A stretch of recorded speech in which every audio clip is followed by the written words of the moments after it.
पुन्हा एकदा स्वागत। बुलढाण्यातील ग्रामसेवक ट्रेनिंग सेंटरमध्ये रात्री 8 वाजेच्या सुमारास शिरलेल्या अस्वलाला वन विभागाच्या रेस्क्यू टीमने तब्बल 8 तासानंतर म्हणजेच मध्यरात्री 3 वाजता रेस्क्यू करत यावेळेस इंजेक्शनद्वारे त्याला बेशुद्ध करून रेस्क्यू केलंय।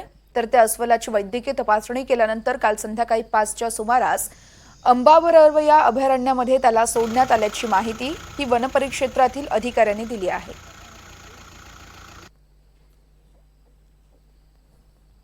बुलढाणा येथील ग्रामसेवक ट्रेनिंग सेंटरच्या वसतिगृहामध्ये जी की एक मजला बिल्डिंग आहे 52 खोल्यांची, त्या ठिकाणी पाहणी केले असता एक अस्वल बिल्डिंग मध्ये असल्याचे दिसून आले।